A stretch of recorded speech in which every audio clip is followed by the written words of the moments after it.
Hey guys, Josh Weidman here with TCS Investments. Today's video, I want to talk to you about buying with an LLC.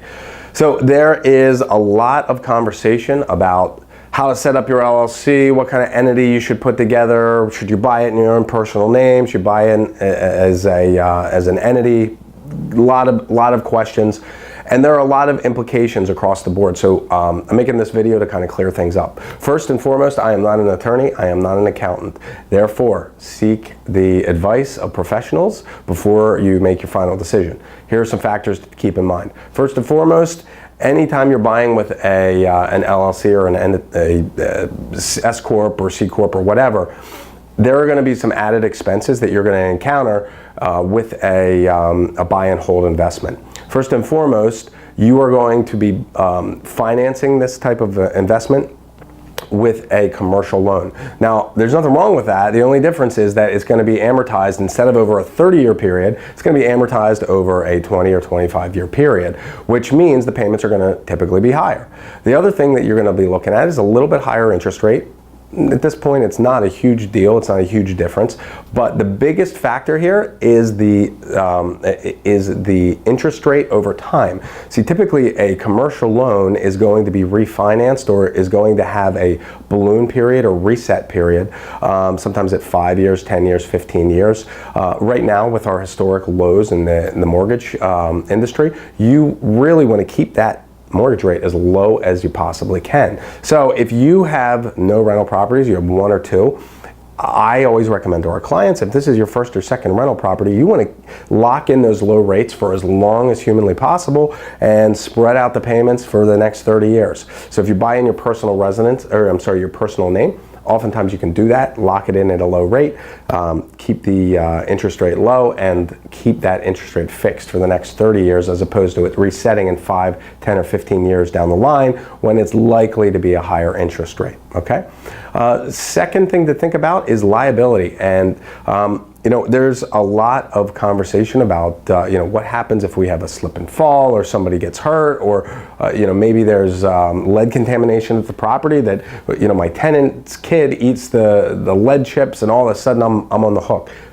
These things can happen, for sure. It's not there are some instances where you are liable and you can be on the hook for some problems.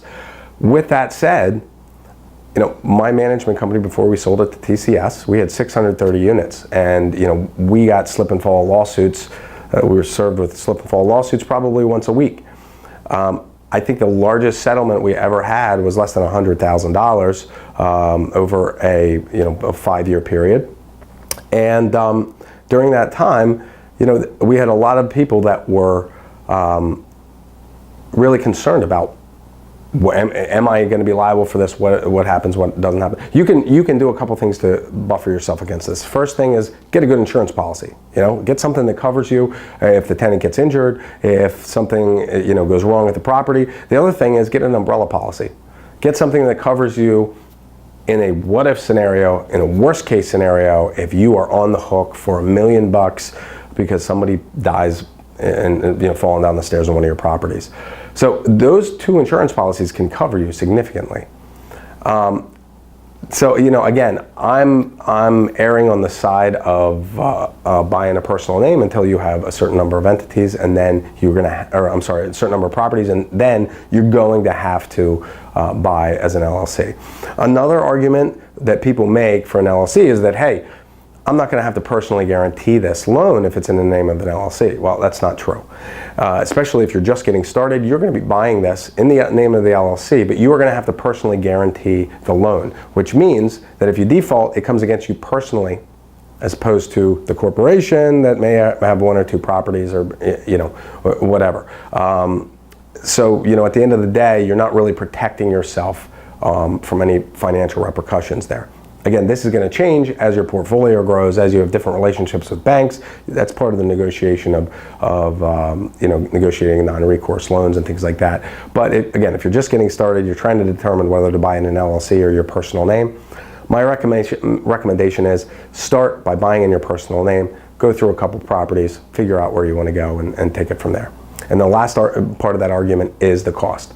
So my accountant charges me $2,500 per LLC every year to reconcile the books. That's an additional expense that you got to account for. If you're buying in an LLC, there's going to be additional accounting, tax repercussions, and all that kind of stuff.